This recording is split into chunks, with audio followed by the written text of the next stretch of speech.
Assalamualaikum warahmatullahi wabarakatuh. Saya Abmuluk, calon guru penggerak angkatan 6 dari SMP Negeri 1 Penukal Kabupaten Penukal Abab Lematang Ilir. Kali ini saya akan mendemonstrasikan tentang gambaran diri saya sebagai seorang guru penggerak di masa depan. Sebelum saya menjelaskan tentang gambaran diri saya sebagai seorang guru penggerak di masa depan, terlebih dahulu marilah kita simak tentang penjelasan nilai-nilai guru penggerak.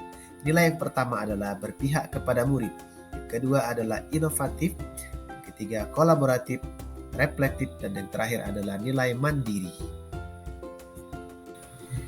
Baiklah, berikut ini adalah penjelasan tentang gambaran diri saya sebagai seorang guru penggerak di masa depan. Yang pertama, saya berpihak kepada murid. Kegiatan yang saya lakukan adalah melakukan kegiatan asesmen diagnostik. Kenapa kegiatan asesmen diagnostik ini perlu dilakukan? Karena untuk menemukan titik awal peserta didik dalam kemampuannya dalam belajar. Dan juga untuk menemukan permasalahan yang dihadapi oleh peserta didik sehingga kita bisa melakukan intervensi yang sesuai dengan kebutuhan peserta didik. Kegiatan berikutnya adalah menerapkan pembelajaran dengan melakukan penerapan pada model pembelajaran yang ada, seperti model pembelajaran discovery learning, model pembelajaran project based learning, maupun model pembelajaran problem based learning, dan juga model pembelajaran yang lainnya. Kemudian yang berikutnya adalah menyalurkan minat dan bakat peserta didik melalui pembimbingan peserta didik pada kegiatan kepramukaan. Karena melalui kegiatan pramuka ini, minat dan bakat peserta didik bisa kita salurkan dan bisa kita bimbing sesuai dengan keinginan mereka. Kemudian yang berikutnya adalah menjadi seorang guru pembimbing khusus. Karena tentu di sekolah saya terdapat peserta didik yang memiliki kemampuan khusus yang tidak bisa kita samaratakan dalam proses pembelajaran dengan peserta didik lainnya. Makanya untuk mewujudkan diri sebagai guru yang berpihak kepada murid, saya akan menjadi seorang guru pembimbing khusus supaya bisa melakukan akomodasi terhadap setiap kebutuhan peserta didik saya.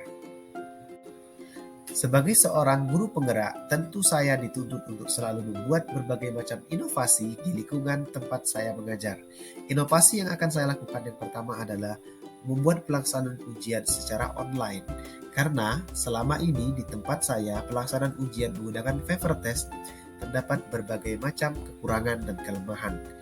Tentunya salah satu di antaranya adalah pelaksanaan proses koreksi yang lama yang dilakukan oleh para guru. Dengan ujian online, maka ujian bisa dikoreksi dan juga dianalisis hasilnya dengan cepat. Kemudian inovasi berikutnya adalah membuat ide untuk raport penilaian tengah semester secara online. Hal ini juga akan membuat guru dengan mudah bisa mengirimkan nilai kepada wali kelas secara cepat. Kemudian inovasi berikutnya adalah membuat media pembelajaran.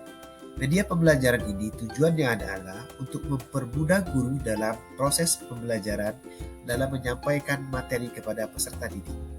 Kemudian inovasi berikutnya adalah membuat video pembelajaran baik melalui konten di YouTube atau juga melalui media sosial lainnya. Tentu dengan media pembelajaran ini, peserta didik tidak hanya bisa belajar secara offline di kelas, tapi juga bisa belajar secara online dimanapun peserta didik berada. Hal berikutnya yang akan saya lakukan sebagai seorang guru penggerak di masa depan adalah berkolaborasi dengan sesama guru. Kegiatan yang saya lakukan adalah yang pertama kegiatan musyawarah guru mata pelajaran yang tentu akan membantu saya sebagai seorang guru mata pelajaran matematika dalam menyelesaikan berbagai permasalahan secara bersama. Kegiatan berikutnya adalah saya akan membentuk tim penilaian online. Karena tentu dalam melaksanakan proses penilaian secara online membutuhkan keterlibatan berbagai elemen termasuk berbagai guru dalam guru mata pelajaran. Kegiatan berikutnya adalah kegiatan literasi sekolah. Dalam mensukseskan kegiatan literasi sekolah ini, tentu banyak keterlibatan guru-guru dalam merancang kegiatan, melaksanakan kegiatan, dan juga termasuk evaluasi kegiatan literasi tersebut supaya bisa berjalan sesuai dengan apa yang direncanakan. Sebagai seorang guru, tentu saya harus memiliki kemampuan untuk merefleksikan diri saya, baik mengambil pelajaran dari pengalaman pribadi saya maupun pelajaran atau pengalaman yang terjadi di sekeliling saya untuk dimaknai guna untuk memperbaiki diri saya dari hari ke hari dalam proses pembelajaran. Salah satu kegiatannya adalah dengan cara melakukan evaluasi di akhir pembelajaran. Evaluasi ini sangat diperlukan untuk melihat seberapa berhasil kita dalam melaksanakan pos pembelajaran melalui penilaian kepada peserta didik. Tujuan dari evaluasi tersebut adalah untuk mengetahui tingkat keberhasilan kita dalam melakukan proses pembelajaran. Kemudian kegiatan yang tidak kalah pentingnya adalah melakukan refleksi setelah proses pembelajaran selesai. Hal ini adalah tujuannya untuk menggali pendapat dan juga permasalahan yang dirasakan oleh peserta didik selama proses pembelajaran. Dengan cara menanyakan bagaimana perasaan mereka selama proses pembelajaran, apa saja materi yang sudah mereka kuasai, apa saja materi yang mereka terkendala dalam melaksanakannya, dan apa keinginan mereka dalam proses pembelajaran tersebut untuk diperbaiki pada proses pembelajaran berikutnya. Selanjutnya adalah mandiri. Sebagai seorang guru, secara mandiri saya selalu semangat dalam menjalankan tugas saya sebagai seorang guru.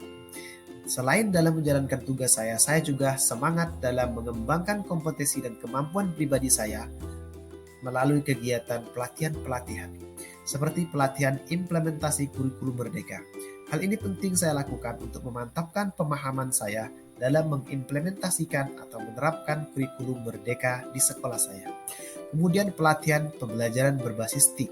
Hal ini dilakukan sangat penting karena saya berada pada era industri 4.0 yang tentu terlibat dalam proses pembelajaran yang menggunakan berbagai macam kecanggihan teknologi seperti teknologi informasi dan komunikasi. Kemudian secara mandiri saya juga akan melakukan pelatihan melalui platform Merdeka Mengajar. Hal ini penting dilakukan untuk memantapkan dan juga meningkatkan pemahaman saya tentang kurikulum Merdeka.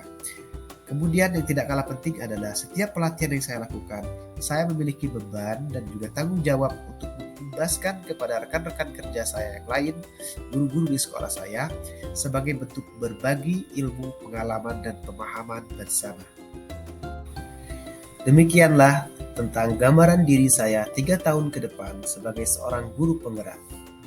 Sekian dan terima kasih.